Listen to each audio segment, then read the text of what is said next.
Alright, so how to effectively pug an Ultra Blood Run. So, not a pre-made, going in by yourself, going in absolutely blind. What can you do to make your group succeed? More or less. Now, the first room's pretty easy. Just got a few mobs. Just grab them all and AoE them down. Simple, not hard. Now, approaching the first boss, this is where it gets really tricky. It's probably a gate for most pugs, not because the boss is hard, it's just about positioning and people don't know what to do when. We'll go through that step by step, what the boss does and how to avoid taking considerable damage while you're trying to DPS him. So the aim of the game is positioning. You can avoid most of his damage if you stay 90 degrees towards where he's facing. He will do a conal attack like he's doing now. So when he faces somebody, you want to make sure you're at 90 degrees at all times so you can avoid all that considerable damage. At 80%, he'll go into the ground like he's doing as we speak, and he'll start spawning like blobs around the room. Now, the aim of the game is to find a cave, a hideaway, whatever you want to call it, kill the ad that resides in, and avoid the blobs that are spawning out here. Normally, you can stay out here depending where the boss phases. So, if the boss phases on the other side of the room, you can generally stay out here. You don't need to stay in the cave. Pretty much like what I'm doing here. It's really up to you and personal preference and where your team is going to be. We'll also do this suck movement. So basically at this point you want to gain max range. You'll target one person and start numbing on them. They might die, more often die if they don't get the button smash in time and roll away. As a mage we can roll and double blink if we're fast enough to get away. Ultimately it will also act as a cleave, so it's not exactly a single target. If you're with somebody and they're targeted and they are basically on top of you, then unfortunately you're going to get smacked too. Alright, so this is where it generally goes wrong very quickly in this room. First boss is okay, second boss can be a little bit tricky, but what you can do to succeed or give you the best possible chance really to succeed, and it's all about positioning. Now, it helps when you have aggro. If you have aggro, you can kind of control the boss movements a bit, take him to where you want to go. The idea is to stay on one side of the room, wait for him to poison the ground or put puddles down, and then move to a safe zone effectively. Or he'll target someone at random and just spew. That we can't help. What we can help is when he marks someone with the spew.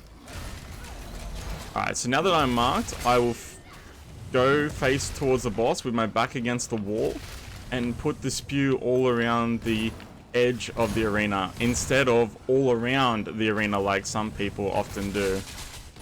So by doing that, we didn't put poison anywhere apart from the random spew that someone got targeted with. That's unfortunate. There wasn't much we can do about that, but what you can do once you get targeted with the green sword is position yourself accordingly. At this point, you just have to hit X. It'll drop puddles constantly.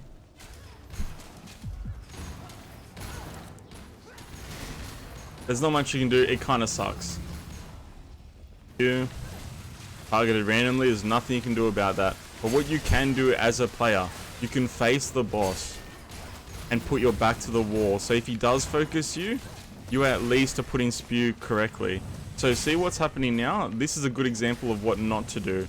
Putting spew all around in each direction of the arena for some unknown reason. If this person had his back or her back to the wall, spew would be going directly to the outside of the arena. Perfect example of good spew positioning. Crusader is against the wall, boss is spewing constantly, one direction, solid. Final boss, vampire slash blood boss, I guess. Mainly known for the puddles and the ads that it spawned. When you're ready and you've cleared out the room of all the ads, make sure, because sometimes one of the ads can spawn up at that gate. You're ready to start the boss. So to start the boss, it's pretty simple. You just hit the blood pools around the big pool or the ball of blood, whatever you want to call it. And I don't understand how I missed that. Once the 3 pools of blood are done, the boss will spawn. Boss is actually quite simple compared to the other first two bosses. He'll do a wing slam like that, basically just a charge up.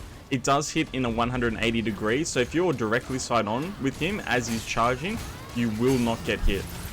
He'll also do this kind of wing movement, it's just a leap slam. A simple dodge behind or in front will suffice. The biggest and most dangerous thing is the debuff that I'm currently on. If you move while you have this debuff, you will take significant damage.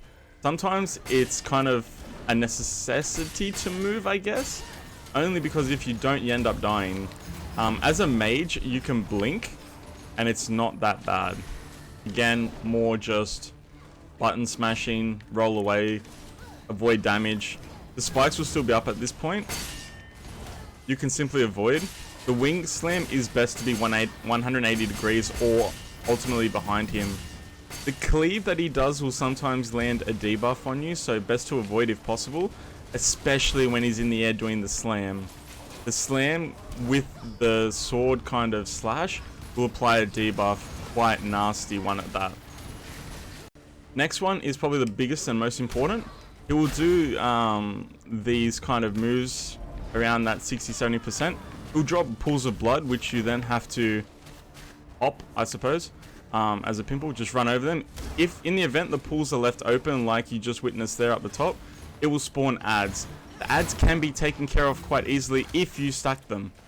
Best to just grab them, drop them on boss, have everyone position, and mow them down.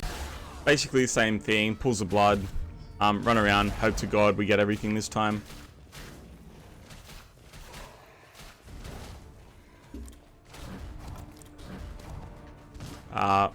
Unlucky with the leap. By now you've experienced the full fight in its entirety. You're avoiding cleave, you're avoiding the air attack, you're avoiding his wings twinkling by getting 180 degrees or ultimately behind him to avoid the damage. You're popping puddles when they spawn at certain percentages. In the event that the adds do spawn, just make sure that you take the adds to the boss, make life easier for everyone else. Quick couple of AoEs, they tend to all die. By doing that successfully or correctly, the boss shouldn't be too much of trouble. The first boss and the second boss is much harder than this one.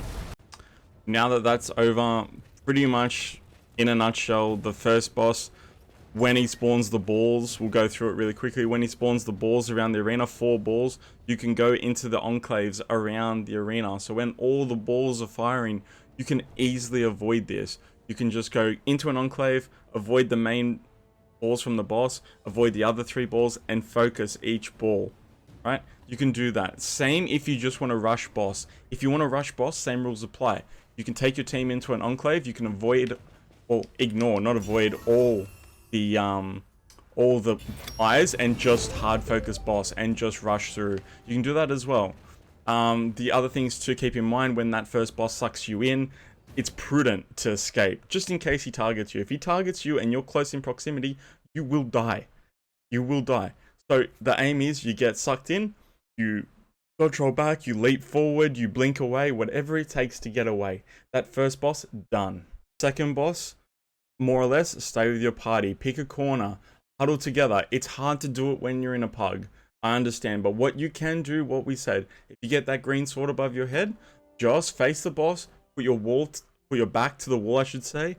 And then as soon as that spew is oncoming, if you're right at the edge of that arena, the spew's going into the poison behind you, not throughout the entire arena. So do yourself and your team a favor for that ultimate chance of success by killing this boss, by making or by having that good positioning. It's imperative. Dropping puddles and dropping spew around the arena makes it hard, makes it difficult. People will die in pugs, especially. In a group, it's not too bad because you can kind of say, all right, you can have that communication. If things were to get hairy, you can say, all right, run to that side, or all right, let's run to this side. But in a pug, you don't have that luxury. So it's up to you to make sure you position that spew as best as you possibly can. That's pretty much it for that boss. And last but final boss, very simple. It's more or less a tank and spank. He does a few cleaves with his sword. He flies in the air and takes a leap at you. Dodge roll, blink, charge, whatever. whatever it takes to get away.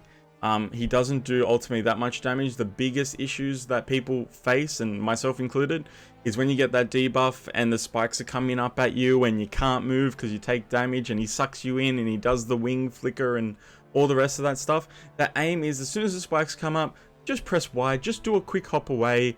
You can't avoid all the damage. Having a few 45, healing potions, 45% healing potions will help you mitigate this. 3 to 5 potions is all you're really going to need, even without a healer. The boss does minimal damage. The pools that spawn, again, you just want to, burst them. If you see 3 people run to the north, turn around and run south. Don't all go in the same direction, because then you're going to have more ads after that phase. However, like we were saying, if you do get the ads, just grab them, group them all together at boss, throw a couple of meteors, throw a couple of AoEs down, whatever it is, problem sorted. That's it for AOB in a nutshell. If you guys have any questions, any inquiries, all the information is down below. Leave your comments, like, subscribe, all the rest of that fun stuff. We'll see you on the next Twitch stream. Stream most days, but it can be hit and miss. Just follow me on Twitter, make sure that I'm going to be streaming that day. If I'm not, I'll let everyone know. Thanks, see you next time.